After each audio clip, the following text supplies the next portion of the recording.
Voici le premier épisode de la série, et aujourd'hui, on veut nettoyer Crypto. Ok, mais c'est qui ce Crypto? Crypto, c'est un youtubeur, bientôt à 200 000 abonnés, qui se range dans ce que l'on n'aime pas. Et qu'as-tu à dire sur lui? Bah, hormis le fait qu'il est fétichiste des pieds, ses vidéos ne sont pas travaillées, avec des titres putaclic, et comme tous les autres, il est dans l'arnaque. Ouais, ok. Je vais voir ça et je reviens juste après. Pas de soucis, je vais l'introduire en attendant. Regardons les miniatures de ses vidéos. À ce que l'on peut voir, tu utilises un pack GFX spécialisé dans le clickbait. Eh mec, sérieusement, je comprends que l'on puisse aimer les pieds, mais là c'est de l'abus. Tu ne changes même pas d'image, tu utilises le même pied éclaté depuis le début. Bon, passons à ces vidéos. Sélectionnons-en une au hasard. Tiens, on va prendre il s'entraîne au foot pieds nus pendant 24 heures, ça tourne mal. Alors, que peut-il bien lui arriver pour que ça tourne si mal? Si on inspecte la miniature, on peut voir qu'il va finir blessé, c'est gravement. Mais tout compte fait, en visionnant ta merde, on s'aperçoit que tout va bien dans le meilleur des mondes. Non mais franchement, il y a quand même une différence entre ça et ça. En fait, c'est juste une vidéo réaction d'un professionnel du freestyle, qui n'apporte rien de plus que l'original. Et ce n'est pas la première fois que tu regardes des mecs jouer et que c'est censé tourner mal. Inutile de tout vous montrer.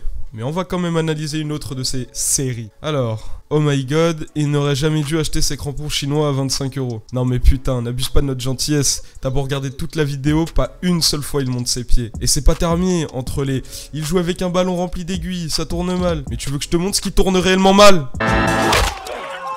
Pardon, je me suis emporté, je vais respirer un bon coup, je reviens après. T'as fini Alex? Ouais, et j'ai découvert quelques trucs intéressants. Dans l'une de ses vidéos, en description, j'ai pu apercevoir qu'il fait la promo d'un Fortnite Shop. Alors je suis allé voir d'un plus près. Son site vend des habits, sacs et accessoires Fortnite. Vous me direz, il y a rien de spécial, mais en inspectant un peu, on peut apercevoir que c'est du dropshipping. Je vais vous expliquer rapidement ce que c'est. Tout ce que vous avez à savoir, c'est que les produits viennent principalement de AliExpress et qu'ils sont mis en vente sur une boutique avec des prix qui peuvent aller jusqu'à 5 fois le prix initial. Petit exemple, on va prendre un article sur son site, la casquette Fortnite au prix de 11,99 €, alors que si le client était juste un peu plus intelligent, il irait directement sur AliExpress pour acheter la casquette au prix de 5,15 €. Maintenant que vous savez ce que c'est, on va analyser sa rentrée d'argent avec ce site. La plupart des articles sont gratuits d'après ce qu'on peut voir, mais en fait non, on va prendre ce t-shirt à 0 €. Quand vous allez le commander, il ne vous coûtera rien en effet, mais, et oui il y a un mais, vous allez payer les frais d'expédition, ce qui s'élève aux alentours d'une dizaine d'euros. Vous allez me dire que c'est bénéf car le t-shirt d'après le site vaut 19 €, mais encore une fois vous vous trompez car en réalité il vaut 2,50 € sur AliExpress. Voilà comment il fait son bénéfice, comme si il n'avait pas assez d'argent avec son contenu de merde. Ah oui attends, j'ai trouvé une autre pépite. En plein milieu d'une vidéo, il fait la promo pour un site qui vendait des comptes Netflix à durée infinie pour seulement 5 € et quelques sites douteux sur lesquels on n'en sait pas plus que ça. Hormis le fait qu'il y a des nombreuses fautes d'orthographe, puis il me semble qu'il n'est même plus fonctionnel au moment où on en parle, mais c'est à préciser quand même. Que veux-tu? YouTube en 2018 se réduit à faire de la merde pour monter. Et ça a l'air de plaire quand tu vois le ratio like-dislike d'une vidéo fake aux réactions. Alors que pendant ce temps, de jeunes youtubeurs tentent de monter en galérant. J'arrive pas à comprendre pourquoi ça plaît autant. Écoutez, je pense que nous allons terminer cela ici, car nous ferions que se répéter. J'espère que cela vous aura plu, c'était le premier épisode du nettoyage, et n'oubliez pas que le nettoyage, lui, ne fait que commencer.